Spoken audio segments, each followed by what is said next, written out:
Imagine a world with no cold calling. A world where companies don't sell your data to other companies who want to pester you.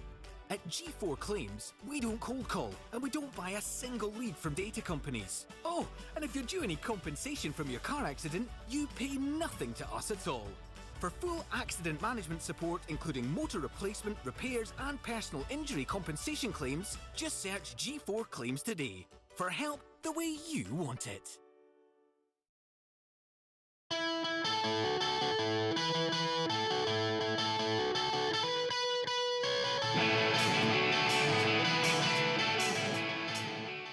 Hi, welcome to this week's episode of the DW podcast.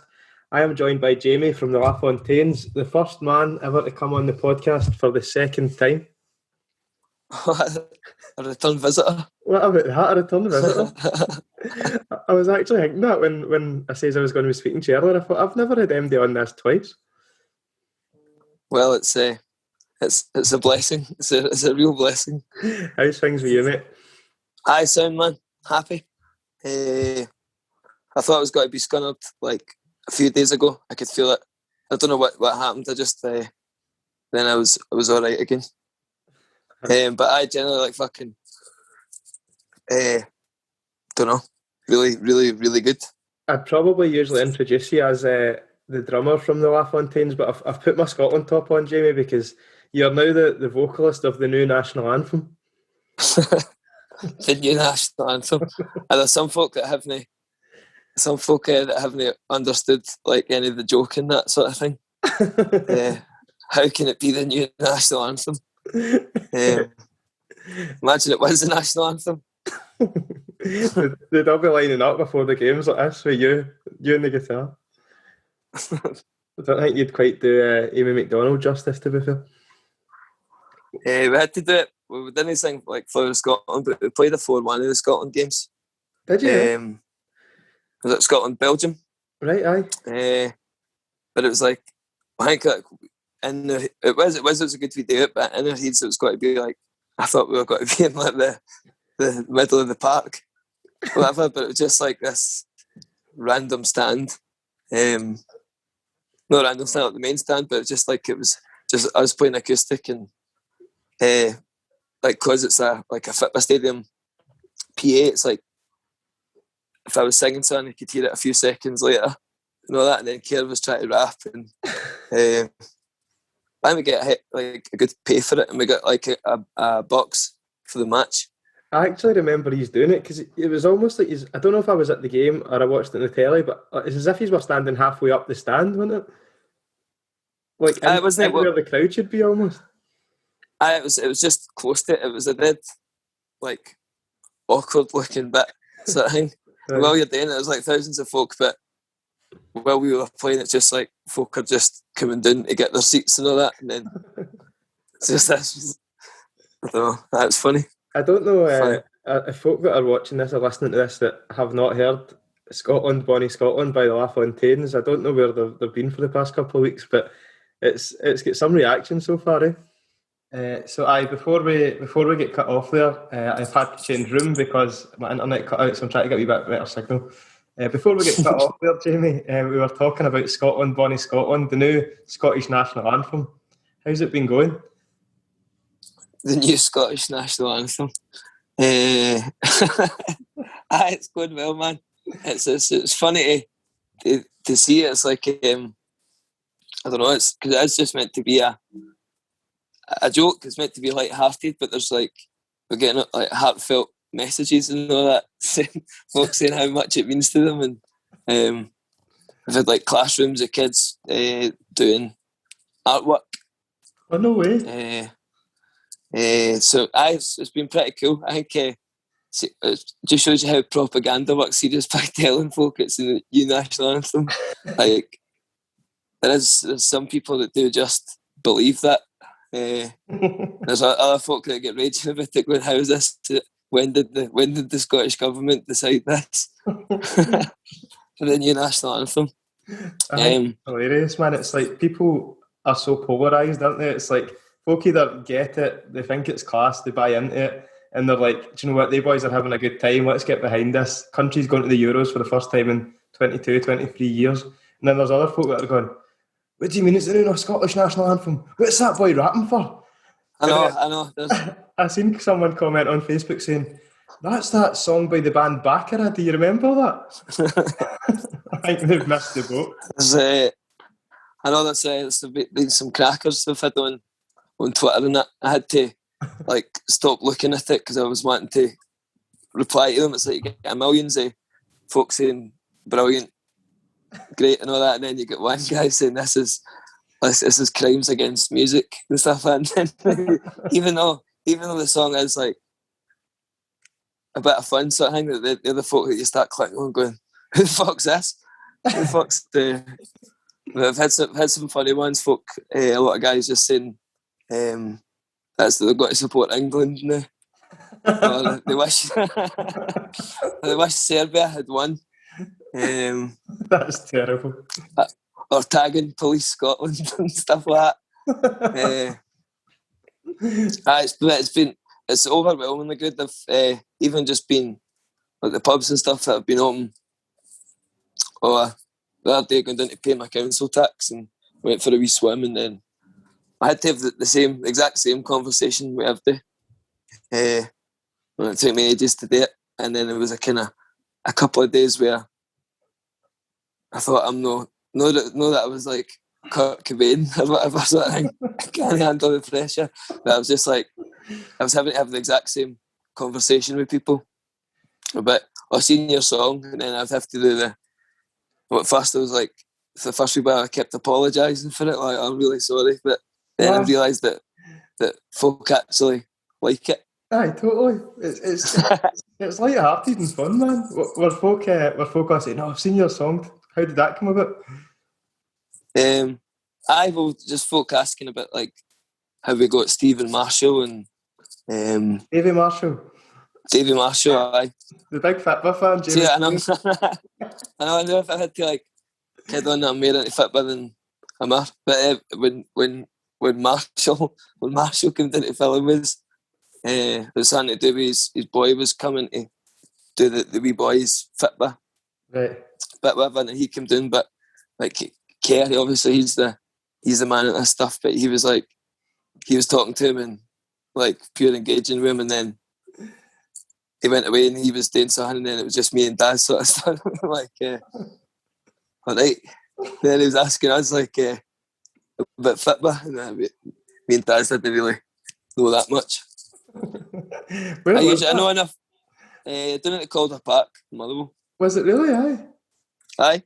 That's amazing. How did you get him involved? That's what the guy directing it knew. I don't know. His son was one of the wee boys cast for the thing, and he was bringing him down. So because of that, it was just like, do you want to be in the video? But didn't want to be those guys. But then when he was about to leave, it was like this would be the best guy we could get in it. And then and it was like it was fine. I heard for those that listen to the LaFontaines podcast, if you don't, it's absolutely brilliant. Get on it. Jamie's writing some diary entries and reads it out. But I listened to the podcast last week, and you were saying you're never going to play it live. Well, before it came out, I think when we were filming the video, because we wrote this song in November. Right. Was that when the game was? Aye, it would have been. Aye, I think so. Aye, so we wrote this song in November. That's how it's like for 22 years of folk been chinning us for that, going it's 22 years. But when we wrote the song, it was 22 years. And what was that? What was I saying before that? Saying that you said on the podcast that you aren't going to play it live. Oh, aye, so we've done this. Get to the quarterfinals or the semi-finals or something. We'd done the song, so then when it came to doing like the video, like we got to put this out.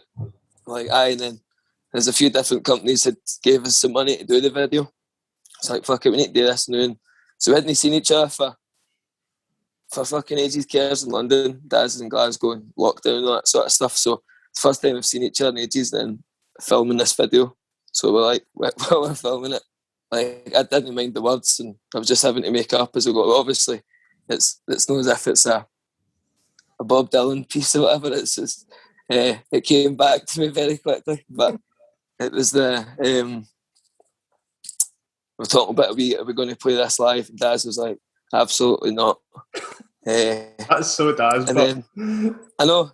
So well, we've said no, but then if like I think next week we've got a thing at BBC. We've been asked to play it. Right. So I think we've got to do it on the. I think it's just on the radio.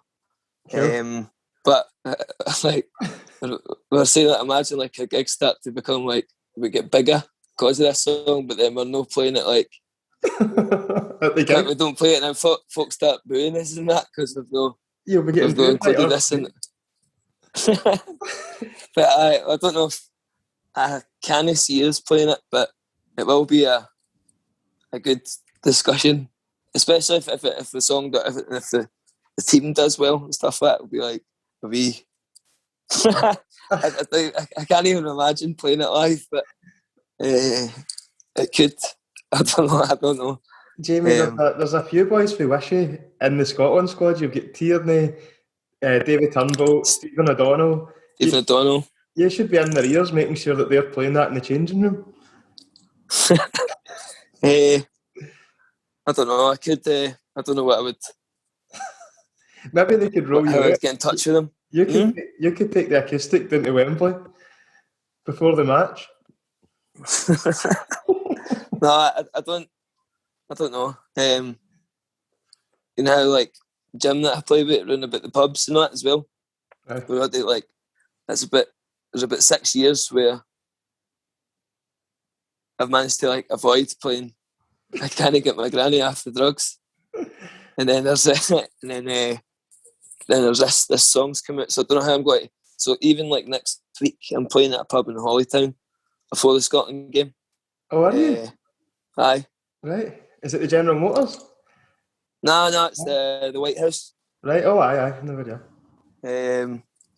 I think it kind of used to be a paddy pub, but they're trying to make it no that anymore. Aye. Sort of thing. Anyway, it's like I had to play for the Scotland and England game, but are you going to have to play that tune?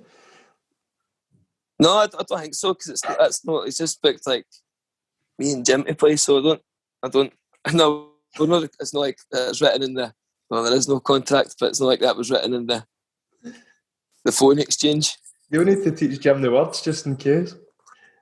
No, I mind letting him hear it like a week or two before it was out. Let him hear like the George Bowie remix or whatever. I think there's a remix that they're playing on Clyde One. I thought they knew it, so George Bowie or George Bowie's wife or something like that. But let him hear it, and he was just laughing. But again, I kept apologising for it before letting folk hear it, but I think people actually really do like it. It's went down a storm, Jamie. It's went down a storm. It's funny because I think that you boys, certainly you and Daz and Kerr to an extent as well, you're very musical. So I think like you've spent the last 15 years putting everything into writing tunes, and then again I hark back to this podcast, but you wrote this in the podcast in like 20 minutes. So for you, it must not have that musical value, but that doesn't necessarily mean it's not a good tune. I know. Again, I will try to change my approach to it and consider it a cultural masterpiece, a swan song. It'll never get any better. But it's been. I think even like the last 2 weeks I've had to do like podcasts and interviews and that.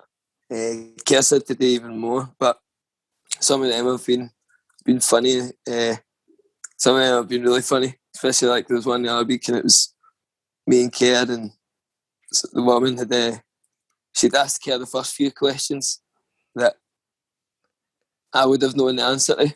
Like, how did the song come about or whatever? And then she hadn't asked me any yet, so she goes, "So Jamie, tell us about the people that are in the video." No. And I'm like, we got all the football players. I was going to get Ali McCoist. Kerr's like, no, we've not got Ali McCoist. Martin Compston, Going, no, I'm looking at Martin Colston. And I was just like, I don't know who's in the video. I don't. But I think that wasn't like, I did know, well, there was meant to be we're trying to have Rivaldo. But the Brazilian? The Brazilian, he was on because we had like a budget to do the video. Right. It was like he was on Cameo or something. That's one of the websites where you can, but you weren't allowed to use it for like commercial use, so that I think the music video came under that. But I really wanted to just have a random. So did you get Brazilian Rivaldo?